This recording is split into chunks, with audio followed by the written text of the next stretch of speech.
termasuk menjadi umat baginda Nabi besar Muhammad sallallahu alaihi wasallam. Itu nikmat yang paling utama di antara nikmat-nikmat besar Allah berikan kepada kita.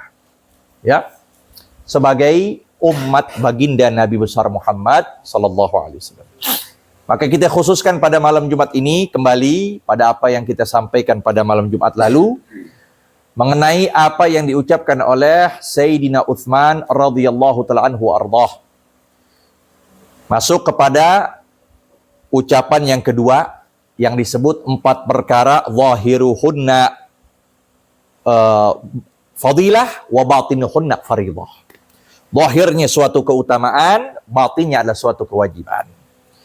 Kemarin yang diucapkan oleh kurang itu yang diucapkan oleh Sayyidina Muhammad al-Baqir, apa yang dinasihatkan oleh ayah beliau Imam Ali Zainal Abidin. La tashab khamsah, jangan kau berkawan kepada 5. La tashab ahmaq, jangan engkau berkawan kepada orang yang bodoh, yang minim akan urusan agama. Kita berteman kepada mereka yang lebih paham, yang lebih mengetahui urusan agama. Nah, kita gauli itu. Tapi selebihnya kita kenal saja. Kalau orang yang nggak paham agama, sekedar kita kenal. Tapi berteman, dekat, maka hendak mereka yang paham agama. Lalu yang kedua, bakhil. Jangan bergaul kepada orang yang pelit. Yang ketiga, fasik. Rusak agamanya. Gampang. Ya. Berbuat sesuatu, berbuat maksiat mudah untuk dia. Nah, ini fasik. Wala qati ar-rahim. Yang keempat, jangan bergaul kepada orang yang memutuskan persaudaraan. Yang kelima, kadzaban. Jangan bergaul kepada orang yang dusta, orang yang bohong.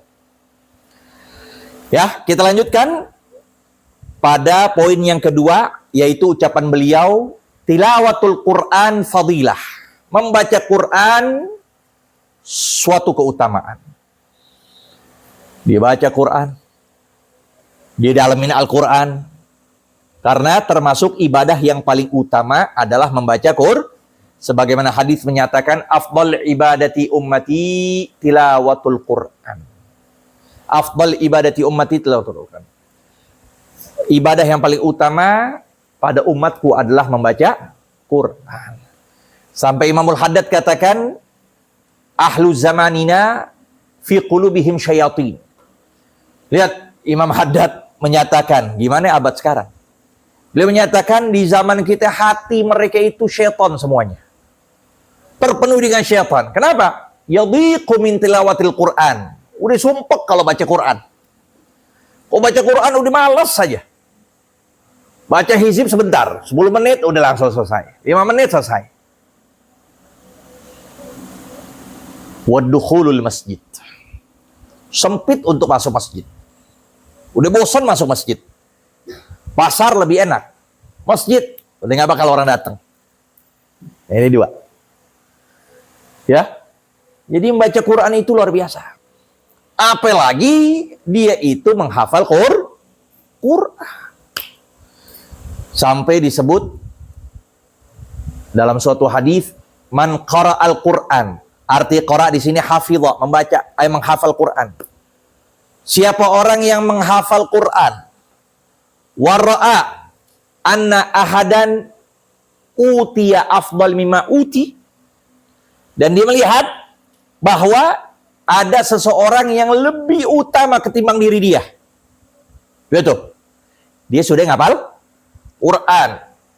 Tapi dia melihat ada orang yang disangka Allah berikan itu lebih utama dari dia. Faqad istasghar mimma azzamahullah. Sungguh dia telah meremehkan dari sesuatu yang Allah agungkannya. Paham? Dia sudah hafal Quran, dia ngelihat ada seorang. Hebat tuh orang, punya kelebihan anu. Padahal dia punya Allahu Akbar. Padahal dia punya Quran. Iya. Padahal dia punya. Dia melihat orang tuh, hebat banget si anu, bisa manjat kelapa. Pakai nggak ngelihat, hebat banget anu, main bolanya. Dia mengagungkan sesuatu yang Allah sudah berikan sama dia, mengagungkan sesuatu yang lain. Itu sungguh telah meremehkan dari apa yang Allah agungkan. Ya. Nah, orang kayak begitu yang pantas untuk kita hasutin. Ya. Yang hasutin orang seperti itu. Yang layak, bukan yang lain. Maksud hadis la hasada illa fitnatin, tidaklah ada hasud melainkan dua kelompok manusia. Rajulun atahallahul Qur'an fahuwa yaqumu bihi al-laili wa atrafan nahar. Ya. Seorang yang Allah berikan Al-Qur'an, fahuwa yaqumu bihi, dia melaksanakan Al-Qur'an tersebut al-laili wa atrafan nahar, setiap malam, setiap siang. Kerjaan dia baca Quran, ngamalin. Kerjaan apa ngamalin. Hasud sama dia. Wa rajulun atahallahul mal, dan seorang yang Allah berikan harta, yunfiqu bihi anal laili wa atrafan nahar. Yang kerjaannya selalu menderma, pagi, siang, sore, malam. Gampang itu hartanya diberikan orang lain. Dua ini yang pantas dan layak untuk kita hasud. Yang dikenal dalam masalah agama, ghibthah. Baca Quran, hafal Quran utama, tapi pengamalannya kewajiban. Pengamalan kewajiban. Jangan kita menjadi orang naudzubillah yang dilaknat oleh Al-Quran. Ini dia ngafal Quran, tapi dia jauh dari pengamalan. Dia ngafal Quran, mukhalafat sama Allah. Al-Quran gharib, fi jawfi zalim.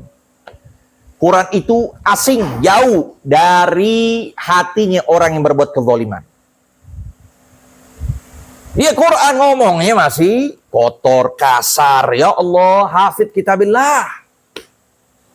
Hafal Quran. Masih mukhalafat, masih jauh maksiat. Sampai disebut kam min talil Quran wal Quran yal'anuh. Berapa banyak orang yang baca Quran sedangkan Quran melaknat dia. Berapa banyak orang yang baca Quran, menghafal Quran sedangkan Quran melaknat dia. Apa itu? Ketika dia baca, ketika dia hafal, ala fanaj'al la'natullah 'alal kadzibin.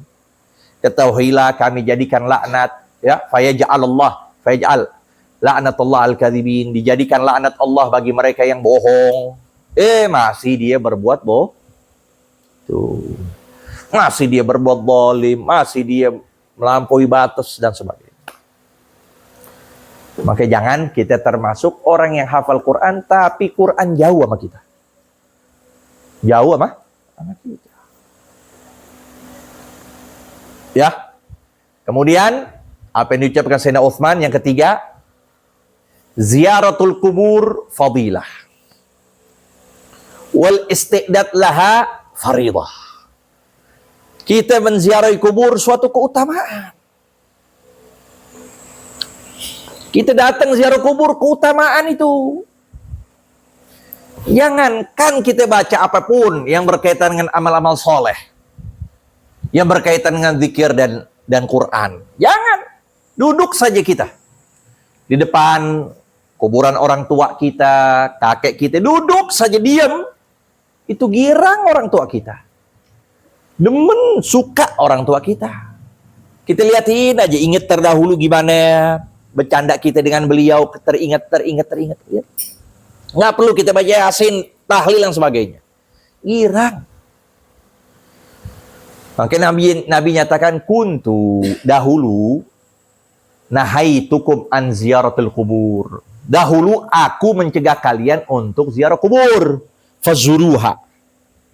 Maka mulai saat ini dan terus ziarahilah kuburan, fa innaha tudzakirukumul akhirah. Maka dengan sebabnya mengingat kalian akan negeri akhirat. Tuh lihat. Kita lihat tuh kuburan. Datengin orang tua kita, datengin kuburan orang-orang soleh. Bukan kita minta apapun. Ya. Kita minta kepada Allah dengan wasilah, dengan perantara, itu juga nggak apa-apa. Boleh.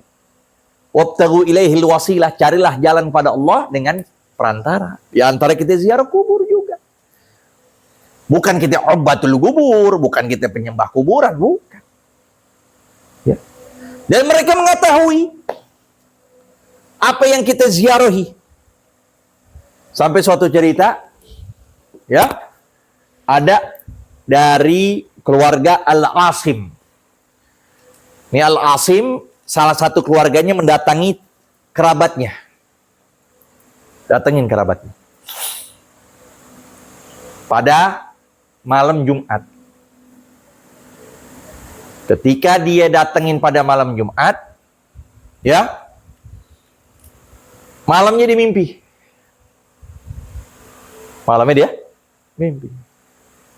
Dia tanya, "Kaif haluka? Gimana keadaanmu?" Wallahi ana fi rawdah min riyadil jannah." Ana ini berada di taman surga.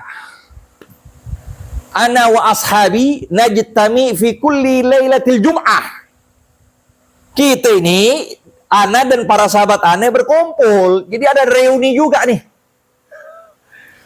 Ada reuni berkumpul setiap malam Jumat. Fatalaqqa akhbarakum. Kita mendapatkan kabar-kabar kalian. Fulan begini, fulan begini. Kita tahu itu. Setiap pada malam Jumat. Makanya afdal kita ziarah hari Jumat atau malam Jumat.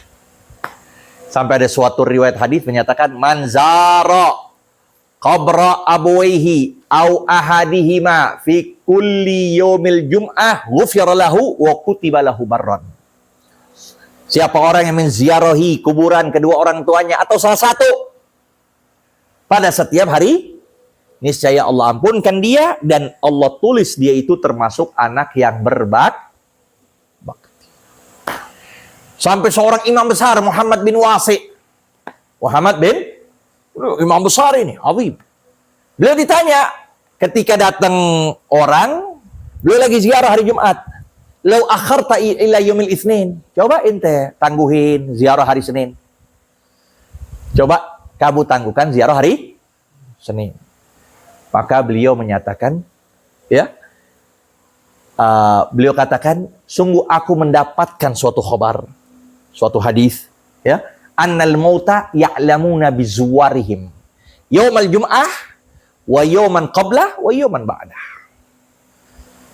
Anas dapat suatu hadis menyatakan bahwa mereka itu orang-orang yang meninggal mengetahui para penziarah mereka pada hari Jumat. Dan pada hari sebelum hari Jumat, hari ke? Dan hari setelah Jumat, hari Sabtu, sampai terbenam matahari. Ya. Ini suatu keutamaan, suatu keistimewaan. Tetapi, apa? Isti'dad, persiapan dengan datangnya kematian adalah suatu kewajiban.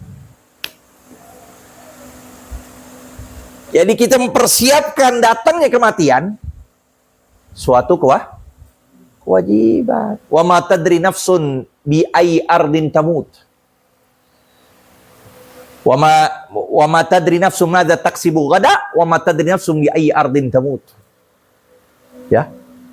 Maka sungguh manusia nggak tahu di mana dia bakal meninggal. Jangan pikirin tempat, tapi bagaimana persiapan menyongsong kematian. Kalau memang sudah Allah takdirkan, mau kemana aja, pasti ada kebutuhan di sana. Meninggalnya di mana? Di Mekah. Pasti emang udah takdirnya di Mekah, ada aja sudah. Sebab musabab kita pergi ke. Sampai suatu hadis sebut, idza qadallahu li abdin an yamuta bi ardin ja'ala lahu ilaiha hajatan. Kalau Allah tentukan seorang mati di suatu tempat, maka Allah jadikan buat orang tersebut menuju tempat tersebut ada suatu kebutuhan. Ya. Dia di sini meninggalnya di Mekah, meninggalnya di mana.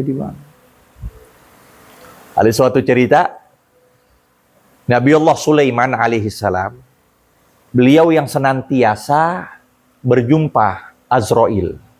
Tapi Azrail pada zaman mereka, bukan zaman Nabi Muhammad, bisa terlihat, bisa berubah bentuk malaikat.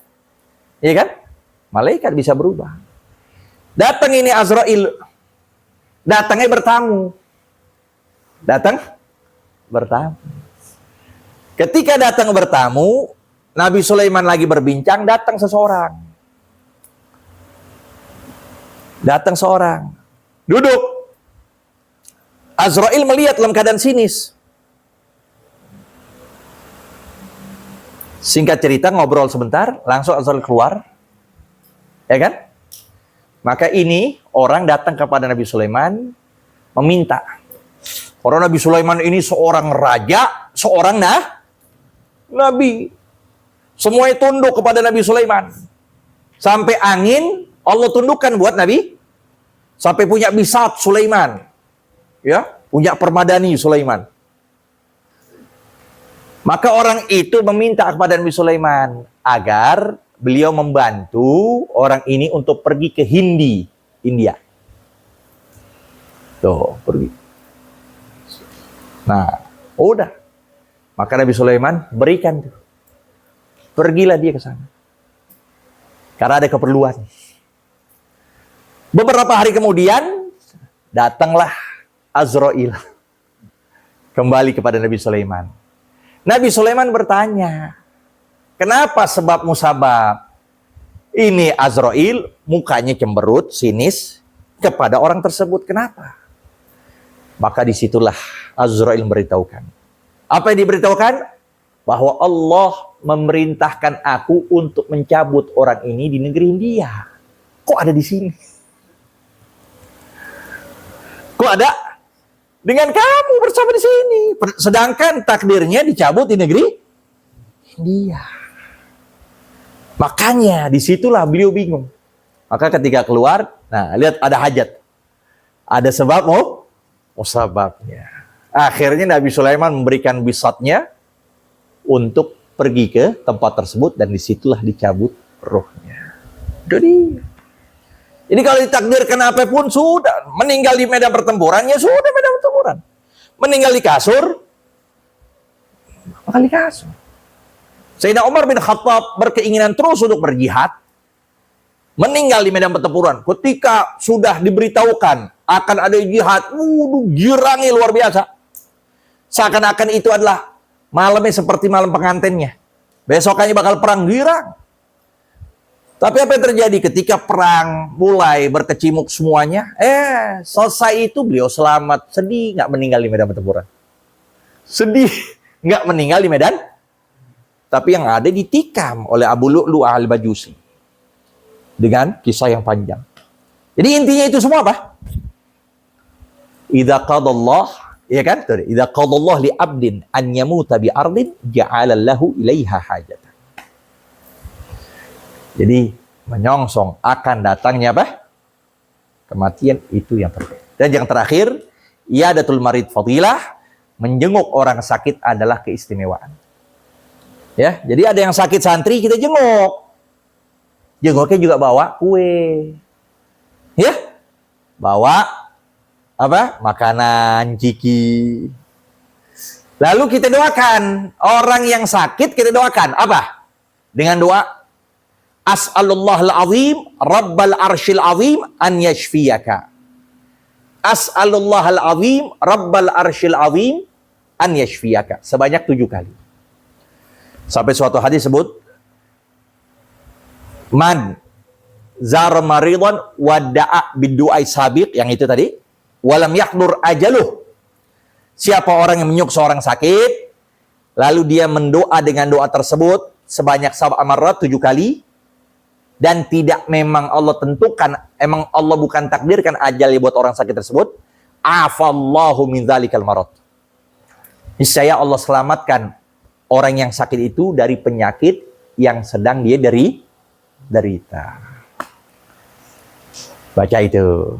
Dan pun kita minta doa. Jadi ketika jenguk orang yang sakit, kita kasih makanan. Sekedar aja, jangan lama-lama. Ini cicipin makanan orang sakit. Cicipin makanan, kue banyak, buah banyak, dia makan. Ya, udah sekedar aja. Sedikit saja. Nah, kemudian kita hendak minta doa. Minta doa. Minta doa. Karena doanya mustajab. Sebagaimana Nabi menyatakan, udul marda, jenguklah orang-orang sakit, wa muruhum liyad'u lakum, dan perintahkan mereka agar mereka mendoakan kalian. Fa inna da'watal marid mustajabah wa dzambahu maghfur. Maka sungguh doanya orang yang sakit itu dijawab oleh Allah dan dosanya diampuni Allah. Dan utama menziarahi orang yang sakit pagi atau di penghujung sebelum terbenam matahari. Pagi-pagi kita jenguk atau sebelum terbenam. Sebagaimana hadis menyatakan, man adahu maridhan, ya, subhatan, siapa orang yang menjenguk orang sakit di pagi hari, shalla alaihi sab'una alfi malak hatta yumsiya. Niscaya 70.000 malaikat akan mendoakan dia. Sampai kapan? Memintakan ampun pada Allah untuk orang tersebut. Sampai kapan? Sampai di sore hari. Begitu pula, wa in adahu asyiyatan, dan siapa dia yang menjenguk orang sakit di sore hari, di senja hari, maka shalla alaihi sab'una alfi malak hatta yusbiha. Niscaya 70.000 malaikat akan mendoakan dia sampai di pagi hari. Ya, insyaallah Allah berikan manfaat, Allah kabulkan segala hajat. Pada malam Jumat ini yang mu'azzamah, yang mukarramah, insyaallah Allah berikan kesehatan walafiat kepada kita, Allah kabulkan segala hajat kita, Allah luaskan, Allah berikan futuhal arifin kepada kita semuanya. Birahmatika ya arhamar rahimin. Wa sallallahu ta'ala ala sayyidina Muhammadin wa alihi wa sahbihi sallam. Alhamdulillahi rabbil alamin.